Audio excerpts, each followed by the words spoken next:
ఎవరి మాట వినాలా? దేవుని మాట వినాలా. కానీ నువ్వు ఎవరి మాట వింటున్నావు? నీ కుటుంబీకుల మాట వింటున్నావు, నీ తల్లిదండ్రుల మాట వింటున్నావు, నీ అన్నదమ్ముల మాట వింటున్నావు, నీ అక్కచెల్లెల మాటలు వింటున్నావు, నీ తోబుట్టుల మాట వింటున్నావు, నీ పిల్లల మాటలు వింటున్నావు, నీ ఇరుగు పొరుగు వారి మాటలు వింటున్నావు, నీ ప్రజల మాటలు వింటున్నావు, నీ బంధువుల మాటలు వింటున్నావు, నీ గ్రామస్తుల మాట వింటున్నావు, నీ రాష్ట్ర ప్రజల మాటలు వింటున్నావు, నీ దేశ ప్రజల మాటలు వింటున్నావు. ఎవరు మాట వినాలి నువ్వు? ఈ లోకం మాటలు వింటున్నావు నువ్వు. ఒక మాట చెప్పాలంటే లోకంలో ఉన్న వారి మాటలు వింటున్నావు నువ్వు. ఒక మాట చెప్పాలంటే నువ్వెవరు మాట వినాలా? శ్రద్ధగా నీ దేవుడైన యెహోవా మాట నువ్వు వినాలా. కానీ నువ్వెవరు మాట వింటున్నావు? ఎవరు మాట వింటున్నావు? నీ కుటుంబీకుల మాట వింటున్నావు. నేను నీ కుటుంబీకుల మీద తీసుకెళ్తున్నా వాక్యాన్ని. బయటికి తీసుకెళ్ళటం ఎందుకు? నీ కుటుంబం మీద తీసుకెళ్తున్నా. దేవుని సన్నిధి ప్రారంభమైంది. కుటుంబంలో చెబుతారు మంచినీళ్ళు తెచ్చెల్లో, రెడీ అయిన టయానికి మంచినీళ్ళు తెచ్చాలంటారు, రెడీ అయిన టయానికి టీ పొడిదా అంటారు, రెడీ అయిన టయానికి బియ్యం తేమంటారు, ఇంకోటి తేమంటారు, ఇంకో మాట. నువ్వెవరు మాట వినాలా? శ్రద్ధగా వినాలని ఉంది వాక్యం. వాక్యం నీకు తేటగా తెలియపరుస్తుంది అంటే శ్రద్ధగా వినాలని. నువ్వెవరు మాట వింటున్నావు? నీ భార్య మాట వింటున్నావు, లేక నీ భర్త మాట వింటున్నావు. నీ భార్య చెబుతుంది మంచినీళ్ళు లేవు కదా, మంచినీళ్ళు తెచ్చి వెళ్ళొచ్చు కదా, పిల్లలకి టిఫిన్ లేదు కదా, టిఫిన్ తెచ్చి వెళ్ళొచ్చు కదా, కూరగా తేలేదు కదా, కూరగా తెచ్చి చెల్లొచ్చు కదా, ఇంట్లో బియ్యం అయిపోయినాయి కదా, బియ్యం తెచ్చి చెల్లొచ్చు కదా అని నీ భార్య చెబుతుంటే నీ భార్య మాట వింటున్నావు. నీ భర్త కూరని వెళ్ళొచ్చు కదా, అన్నం పెట్టి వెళ్ళొచ్చు కదా, నీళ్లు కాసి వెళ్ళొచ్చు కదా, గొడ్లు ఉతికి వెళ్ళొచ్చు కదా, అది తెచ్చి వెళ్ళొచ్చు కదా, ఇది తెచ్చి వెళ్ళొచ్చు కదా అని భర్త చెబుతాడు. నీ భార్యకి నీ భర్తకే చెబుతున్నా ఇప్పుడు నేను. నువ్వెవరు మాట వింటున్నావు? నీ భార్య మాట వింటున్నావు. నువ్వెవరు మాట వింటున్నావు? నీ భర్త మాట వింటున్నావు. ఇక్కడ ఎవరు మాట వినాలంట? నీ దేవుడైనా యెహోవా మాట వినాలంట. నీ దేవుడైన యెహోవా మాట నువ్వు వింటే ఏం జరుగుతుంది? నీకు సమస్త జనుల కంటే నిన్ను హెచ్చించును. అప్పుడు దాకా నీలో ఏం లేదు. నువ్వు కూరగా తేలేదంటే నీ దగ్గర ఏం లేవు డబ్బులు. నువ్వు బియ్యం తేలేదంటే నీ దగ్గర ఏం లేనట్టు, డబ్బులు లేనట్టు. అంతేనా? అవునా కదా? నువ్వు సిద్ధపాటుతో ఉన్నటువంటి నువ్వు సిద్ధపాటులో నువ్వు లేవంటే నీ కారణం ఏంది? నీ దగ్గర సిద్ధపాటు లేదు. ప్రియమైనటువంటి వారా, ఇక్కడ చిన్న ఉపమానాన్ని మీకు జ్ఞాపకం చేయాలని ఆశపడుతూ ఉన్నాను. 10 మంది కన్యకులు మత్తయి సువార్త 25వ అధ్యాయంలో ఉంది. 10 మంది కన్యకుల్లో 5గురు సిద్ధపాటు కలిగి ముందుకొచ్చారు. 5గురు ఏం చేశారు? సిద్ధపాటు లేకుండా వచ్చారు. వీళ్ళకి సిద్ధపాటు లేదు. కారణం ఏందో? వాళ్ళు అనుకున్నారు వాళ్ళ దగ్గర నూనె లేదన్న సంగతి వాళ్ళకి తెలిసినప్పుడు వాళ్ళు ఎవరు మాట విన్నారు తెలుసా? బయట వారు మాట విన్నారు. అక్కడ దొరికిద్ది లేపో నూనె కదా, అంతేనా? అక్కడ ఆ ప్రాంతంలో నూనె దొరికిద్దిలే, పోండి, మీకేం కొదువలేదు, నూనె బోల్డ్ ఉంది, దొరికిద్దిలే, అక్కడ కొనుక్కోవచ్చులే, ఉట్టి బుడ్లు తీసుకొని వెళ్ళండి అని చెప్పుంటారు. మొదట 5గురు ఏంది? ఎవరు మాట వినలా, సిద్ధపాటు కలిగారో వాళ్ళు దివిటీలతో నిండుగా నూనెని నింపుకొని వచ్చారు. ఇళ్ళ దగ్గర దివిటీలు ఉన్నాయి కానీ ఏమి లేదు, నూనె లేదు. ఎవరు మాట విన్నారు? పరాయోళ్ళ మాట విన్నారు. ఏమని విన్నాడో? వీళ్ళు ఏమన్నారు? అక్కడ సమృద్ధి అయినటువంటి నూనె దొరికి, తోడవారిపల్లిలో నూనె సమృద్ధికి దొరికిద్దిలే పో, చీరాల్లో నూనె సమృద్ధికి దొరికిద్దిలే పో, బాపట్ల సమృద్ధి దొరికిద్దిలే పో, ఆంధ్రప్రదేశ్లో సమృద్ధికి దొరికిద్దిలే పో. బయట వాళ్ళ మాట, పరాయోళ్ళ మాట విన్నారు. ఎవరు నష్టపోయారు ఇప్పుడు? ఎవరు డ్యూటీ వారు తీసుకొచ్చుకున్నారు 5గురు.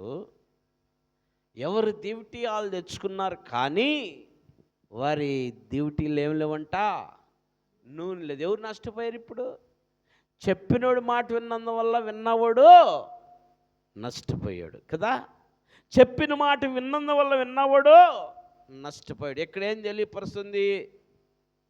ఇక్కడ నువ్వు దేవుని మాట వినగలిగితే, అబుద్ధి కలిగిన కన్యకలు ఎవరు మాట విన్నారు? నీ డ్యూటీలు సిద్ధపరచుకొని వెళ్ళమన్నప్పుడు దేవుని యొక్క మాటను వాళ్ళు విన్నారు, వాళ్ళ డ్యూటీలను సిద్ధపరచుకున్నారు. వీళ్ళు వినలేదు. విననందువలన వీళ్ళకేం కలిగింది? నష్టం కలిగింది. పిల్లారు, ఇక్కడ తేటగా వాక్యం తెలియపరుస్తుంది. నేను ఈ వాక్యాన్ని దాదాపు 2-3 గంటలు కానీ వివరించగలిగితేనే నేను గబాలన దీన్ని పట్టుకున్నాను. ఈరోజు ఎందుకో ప్రేరేపణ నాకు తెలియదు. ఈ వాక్యాన్ని బోధించని దేవుని పరిశుద్ధాత్ముడు నాకు తెలియపరిచాడు. నాకు తెలియట్లేదు. నువ్వెవరు మాట వింటున్నావో? లోకంలో ఉన్నవారి మాటలు వింటున్నావా? లోకంలో ఉన్నటువంటి ఏలుబాటు చేస్తున్నటువంటి వారి మాటలు వింటున్నావా? నీ దేవుడైన యెహోవా మాటను వింటున్నావా? ఈ రాత్రి నీకై నువ్వేం చేయాలా? పరీక్ష చేసుకోవాలా. ప్రియమైనటువంటి వారులారా, పరీక్ష చేసుకో. నువ్వెవరు మాట వింటున్నావు? ఇక్కడ తేటగా నీ దేవుడైన యెహోవా ఆ మాటను శ్రద్ధగా వినాలా. శ్రద్ధగా వింటున్నావా? గ్రంథకర్త సొలొమోను రాశాడు సామెతల్లో, శ్రద్ధ కలిగిన వారు ఐశ్వర్యవంతులు అవుతారు, అశ్రద్ధ కలిగిన వారు దరిద్రులు అవుతారు. అవునా కదా? శ్రద్ధ కలిగిన వారు దప్పికవుతున్న ఉదాహరణ చెబుతున్నా మీకు.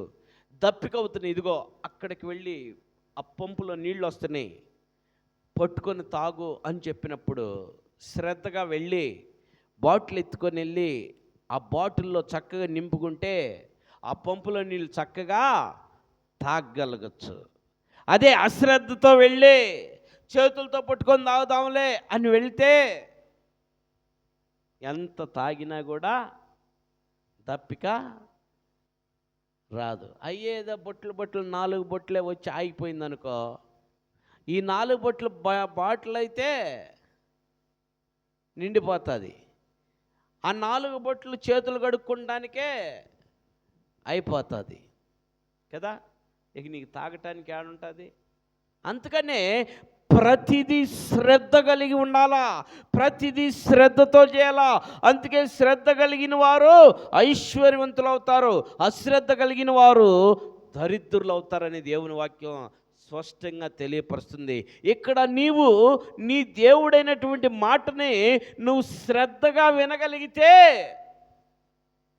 ఎంత చక్కగా ఉందో. నీకు ఆజ్ఞాపించినలా ఆయన ఆ జనులందరికంటే కూడా నువ్వు నీకు ఆజ్ఞాపించిన సంగతులన్నిటిని కూడా నువ్వు అనుసరించగలిగితే, ఆ ఆజ్ఞలన్నీ కూడా గైకొనగలిగితే,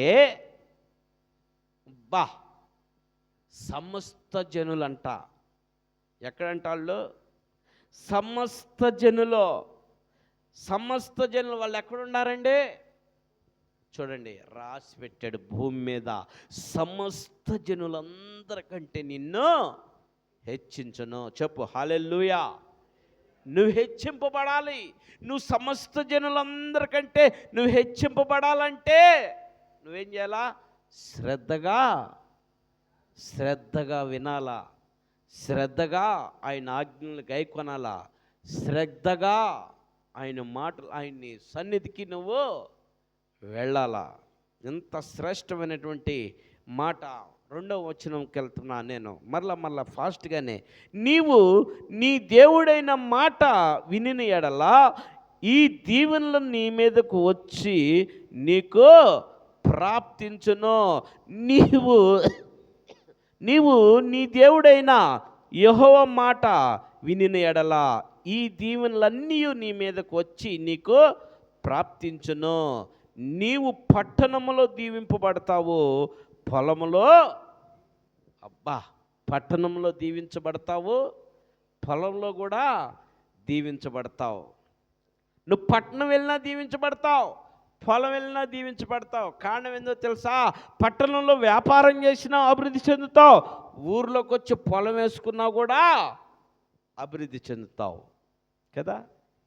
ఎకరం పొలం వేస్తే ఎకరం పండిద్ది, పట్టణంలో ఒక 5,000 పెట్టి కొబ్బరి బొండాలు వ్యాపారం పెట్టామంటే అది కూడా వర్ధిల్లిద్ది. నువ్వు ఎక్కడ అడుగుపెట్టి ఏ పని చేసినా వర్ధిల్లుతూ ఉంటావు.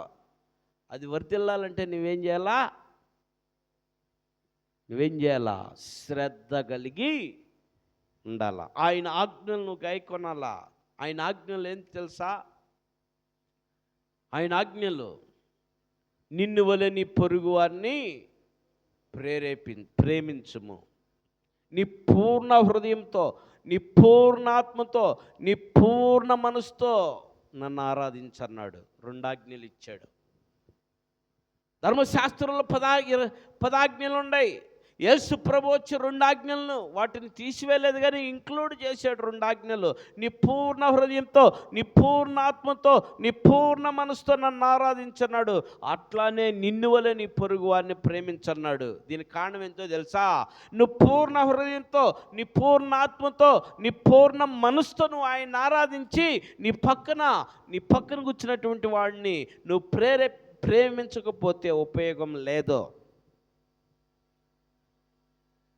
నేను ప్రార్థనకి వెళ్తున్నాను, నేను బైబిల్ చదువుతాను, నేను పాటలు పాడతాను, నేను కానుకలు ఇస్తాను, నేను బాహుగా దేవుని సన్నిధిలో పరిచర్య చేస్తాను.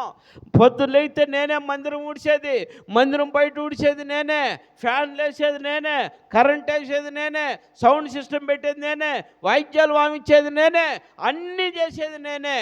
కానీ నీ ఇంట్లో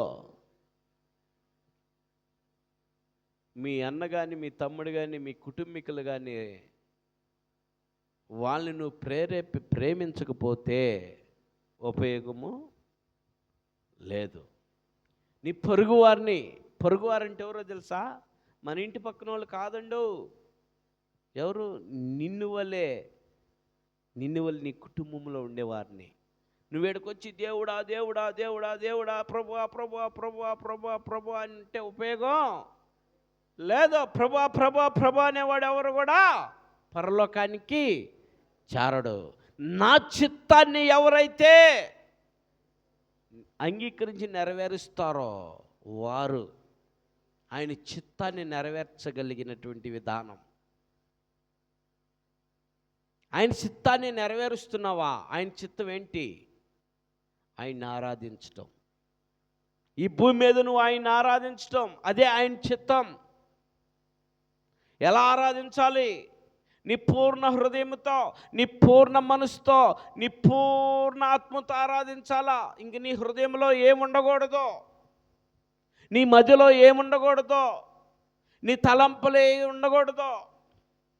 దేవునికి కనెక్ట్ అయి ఉండాలా. దేవునికి చిత్తములో, దేవునికి ఇష్టం కలిగి ఉండాలి అవయి. అలా నువ్వు ఆరాధించగలిగితే ఆయన నీ ఆరాధనకి యోగ్యుడవుతా. పరలోకాన్ని విడిచిపెట్టి భూలోకానికి వస్తాడు నీ దగ్గరికి పిల్లారా. హల్లెలూయా. పరలోకాన్ని విడిచిపెట్టి భూలోకంలో నీ మధ్యనే ఉంటాడు. ఎక్కడైతే 2-3 కలిపి నా నామాన్ని గణపరుస్తారు అక్కడ నేను ఉంటానన్నాడు. గణపరచడం అంటే ఏంది? ఆరాధించటం. అక్కడ నేను ఉంటానన్నాడు. వివాదాలతో, గొడవలతో, కక్షలతో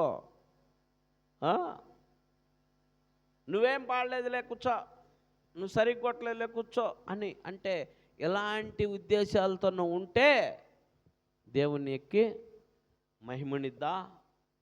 మహిమ ఉండదు పిల్లారా. ప్రాక్టికల్ జీవితం నీది. ఈ భూమి మీద నిన్ను ఎందుకు పెట్టాడంటే దేవుడు తెలుసా? ఈ భూమి మీద నిన్ను ఎందుకు పుట్టించాడో తెలుసా? ప్రాక్టికల్ జీవితాన్ని జీవించటానికి. ప్రాక్టికల్ బ్రతుకు నువ్వు బ్రతకాలా, ప్రాక్టికల్ చెయ్యాలా. నువ్వు యేసుని వెంబడించినప్పుడు నీ సిలువను నువ్వు మోసుకుంటూ ప్రాక్టికల్ లైఫ్ నువ్వు చూపించాలా, మాదిరి చూపించాలా, శ్రద్ధ చూపించాలా. శ్రద్ధ. నువ్వు పొలంలో దీవించబడతావు, పట్టణంలో దీవించబడతావు. చాలామంది మాటలు మనం వింటూ ఉంటాం పిల్లారా. లక్షలు ఖర్చు పెట్టి వ్యాపారం పెట్టాడమ్మా, పట్టణం వెళ్ళే ఉపయోగం లేదు. లక్షలు ఖర్చు పెట్టి పొలం వేసాం, ఉపయోగం లేదు. మన వాళ్ళకి మొత్తం కొట్టుకుపోయినాయి, ఉపయోగం లేదు. కారణం ఏంటి? నీలో ఏం లేదు, నీలేం లేదు, శ్రద్ధ లేదు. నీలేం లేదు, శ్రద్ధ లేదు. నువ్వెవరు మాట వింటున్నావు? మనుషుల మాట వింటున్నావు. అరే 10 ఎకరాలు వేయరా, నీకెందుకంటే వాడి మాట విని 10 ఎకరాలు వేసావు. అరే వ్యాపారం పెట్టా అంటే వాడి మాట విని వ్యాపారం పెట్టావు. దేవుని చిత్తాన్ని కనుగొన్నావా? నిపక్షంగా దేవుని చిత్తం ఏంటో నువ్వు కనుగొన్నావా? దేవుని సన్నిధిలో ప్రార్థించావా? దేవుని సన్నిధిలో కనిపెట్టావా?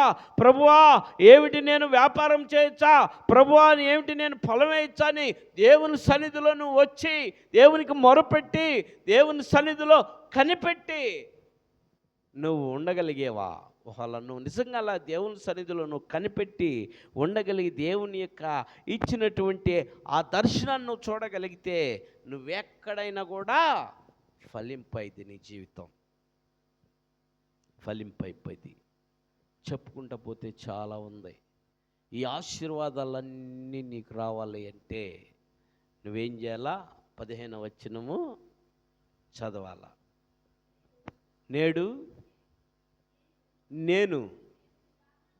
నేను నీకు ఆజ్ఞాపించు ఆయన సమస్తమైన ఆజ్ఞలను కట్టడలను నువ్వు అనుసరించి నడుచుకున్న ఎడల నడుచుకోవాలని నీ దేవుడైన యెహోవా సెలవిచ్చిన మాట వినని ఎడల, నువ్వు వినకుండా ఉంటే ఈ శాపములన్నీ నీకు సంభవిస్తాయి. నువ్వు వినకపోతే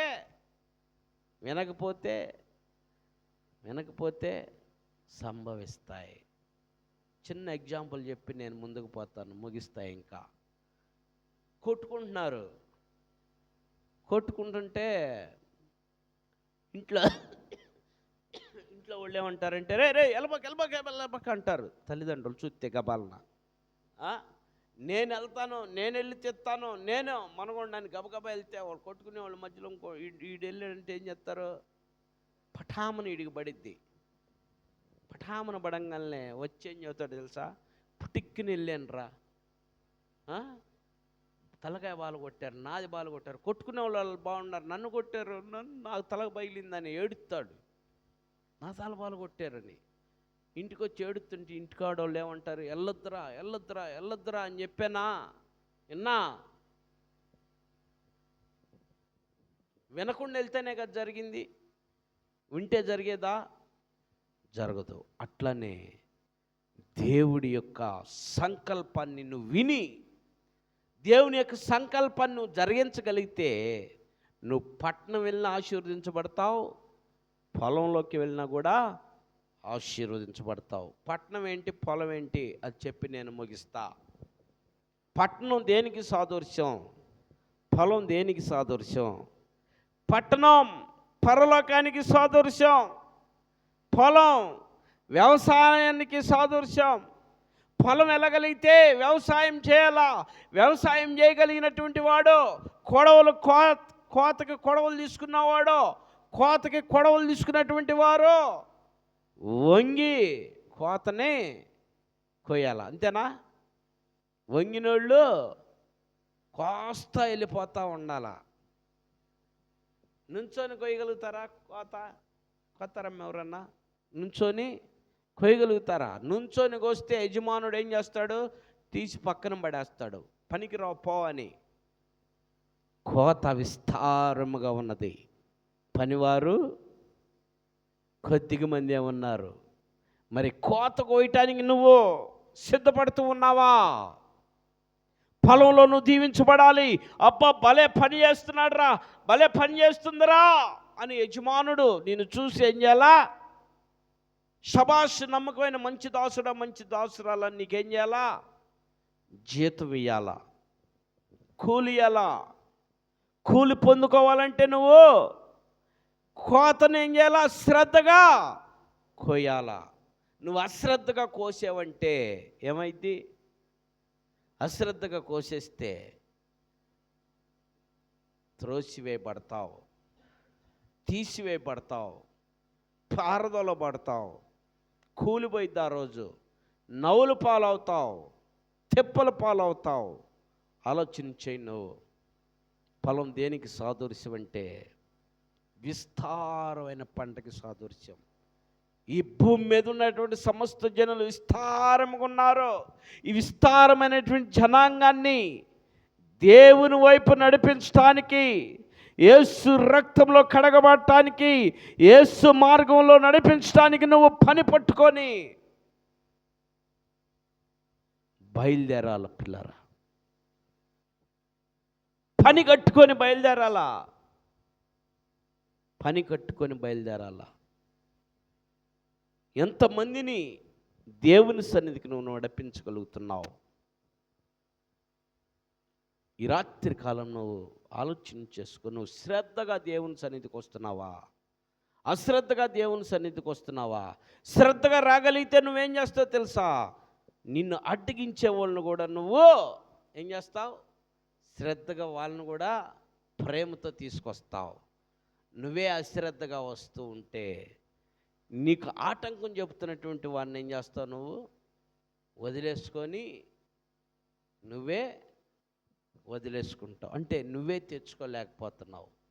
నువ్వు శ్రద్ధ కలిగితే ఏం చేస్తావు? నీకు వ్యతిరేకంగా ఉన్న వాళ్ళని కూడా నువ్వు తెచ్చుకోగలుగుతావు. ఇది చదివేకుంది విప్లవీకరణ చేయొచ్చు. ఒక వచనం 2 వచనాలతోనే ముగిస్తున్నాను. మరోసారి దేవుని చిత్తమైతే దీన్ని ముందుకు నడిపిద్దాం. శ్రద్ధ కలిగి నువ్వు దేవుని మాటలు వినాలి. ఇక్కడ నేను నేడు అని 15వ వచనంలో ఉంది. ఇక్కడ నీవు, నీ జీవితం, నీ బ్రతుకు దినం, నీ జీవితం, నీ కుటుంబం, నీ ప్రాణం, నీ జ్ఞానం, ఇవన్నీ చూసుకుంటే ఆలోచించి నువ్వు శ్రద్ధగా దేవుని మాటలు వింటున్నావా, అశ్రద్ధగా దేవుని మాటలు వింటున్నావా? నువ్వు శ్రద్ధగా దేవుని సన్నిధికి వెళ్తున్నావా, అశ్రద్ధగా దేవుని సన్నిధికి వెళ్తున్నావా? నువ్వు శ్రద్ధగా వెళితే నువ్వు ఎక్కడున్నా కూడా దీవించబడతావు. ఏ పని చేసినా దీవించబడతావు. నువ్వు కానీ అశ్రద్ధగా వెళ్తే, అశ్రద్ధగా ఉంటే నువ్వు ఎక్కడికి వెళ్ళినా కూడా నీకేమొస్తుంది? కీడే వచ్చిద్ది, శాపమే వచ్చిద్ది, శాపమే వచ్చిద్ది. ఆలోచన చేసుకు. ఈ రాత్రి నువ్వు శ్రద్ధ కలిగి ఉండు. దేవుని సన్నిధి అంటే శ్రద్ధ కలిగి ఉండు. దేవుడు అంటే శ్రద్ధ కలిగి ఉండు. దేవుని పని అంటే శ్రద్ధ కలిగి ఉండు. దేవునితో సహవాసం చేయటానికి శ్రద్ధగా దేవునితో సహవాసం చేయి. నువ్వెక్కడికి వెళ్ళినా దీవించబడతావు, ఎక్కడికి వెళ్ళినా దీవించబడతావు. ఒక చిన్న లైవ్ సాక్ష్యం చెప్పి నేను ముగిస్తాను. కింగ్ సాల్మన్ మీ అందరికీ తెలుసు, మన గ్రామస్తుడే. కింగ్ సాల్మన్ తోటవారిపల్లి గ్రామస్తుడు. కింగ్ సాల్మన్ తన షూటింగ్కి వెళ్ళొచ్చినాక ఆయన శ్రద్ధ కలిగి దేవుని వాక్యమును వింటూ ఉంటాడు. శ్రద్ధ కలిగి దేవుని వాక్యాన్ని చదువుతూ ఉంటాడు. శ్రద్ధగా కీబోర్డ్ వేస్తూ ఆయన్ని ఆరాధిస్తూ ఉంటాడు దేవుణ్ణి. శ్రద్ధగా, అశ్రద్ధగా కాదండి, శ్రద్ధగా ఉంటారు. శ్రద్ధ కలిగిన జీవితం జీవిస్తూ ఉన్నాడు. అశ్రద్ధగా కాదో, ఏదో వచ్చి వామించావంటే వామించావు కాదో, చదివామంటే చదివాం కాదో, ప్రార్థన చేసామంటే చేసాం కాదో, గంటల తడబడి మనం ఏడ 1 గంట కూర్చుంటానికే సాపాలు పడుతున్నాం. ఆయన ఉదయం అంతా కూడా అటు వెళ్ళి అటు ఎగిరి ఇటు ఎగిరి, అటు చేపించి ఇటు చేపించి, అటు తిరిగి ఇటు తిరిగి అంతా చేసి వచ్చి కూడా సాయంత్రం 1-2 గంటల సేపు దేవుని సన్నిధిలో శ్రద్ధ కలిగి ఉంటాడు. మనము కూడా సేమ్ అంతే చేస్తున్నా కూడా మనం ఏం చేయలేకపోతున్నాం? శ్రద్ధగా ఉండలేకపోతున్నాం. ఆయన శ్రద్ధ కలిగి ఆయన ఆరాధిస్తున్నాడు గనక పట్టణంలో దీవించబడుతూ ఉన్నాడు, పొలంలో దీవించబడుతూ ఉన్నాడు. మన గ్రామంకి వచ్చినప్పుడు ఆ దీవెన అందరికి పంచుతున్నారు. కింగ్ సాల్మన్ చూడండి, అందరికీ ఆ దీవెన పంచుతున్నాడు. పట్టణంలో దీవించబడుతున్నాడు, పొలంలో దీవించబడుతున్నాడు. ఆయన అడుగుపెట్టి ప్రతి స్థలంలో దేవుడు ఆయనకి దీవెనకరంగా మారుస్తున్నాడు. చెప్పు హల్లెలూయా. ఆ దీవెన ప్రజలందరికీ కూడా పంచుతున్నాడు. కారణం ఏంది? శ్రద్ధగా ఆయన్ని ఆరాధిస్తూ ఉన్నాడు. అలాంటి ఆరాధన ఈ రాత్రి నువ్వు ఆయన్ని ఆరాధించాలా, ఆ ప్రభుని నువ్వు ఆరాధించాలా. నీ దేవుడైన యెహోవా మాటను శ్రద్ధగా వినాలా. నీ పూర్ణ హృదయంతో, పూర్ణ ఆత్మతో, పూర్ణ మనసుతో నువ్వు కూడా ఆ రీతిలో ఆయన్ని ఆరాధించగలిగి, ఆయన వాక్యాన్ని చదవగలిగి, ఆయన సన్నిధిలో ప్రార్థించి ఆయన్ని నువ్వు కనపరచగలిగితే నువ్వు కూడా ఆ రీతిలో నువ్వు ఏ పనిలోకి వెళ్ళినా కూడా, ఏ పనిలో ప్రవేశించినా కూడా దేవుడు నీకు ఎలా ఇస్తాడు? విజయాన్ని ఇస్తాడు, ఆశీర్వాదాన్ని ఇస్తాడు. పిల్లారా, అటు కృప చేరొచ్చిన మనందరం కూడా పొందుకుందాం. దేవుడి కొద్ది మాటలు దీవించునుగాక. ఆమేన్. ప్రార్థన చేసుకుందాం. అందరూ కూడా తలలు వంచి ఈ ఉపవాస కూడికల ప్రార్థనలో ఏకీభవించండి. ప్రార్థన చేసుకుందాం. అందరూ తలలు వంచి ప్రార్థన అవసరతలు మీకేమున్నాయి వాటిని ఎత్తి దేవుని సన్నిధిలో మీరు చూపి ప్రార్థన చేయండి. దేవుడు మీకు సహాయం చేస్తాడు. అందరూ కళ్ళు మూసుకొని ప్రార్థన చేద్దాం. స్తోత్రం,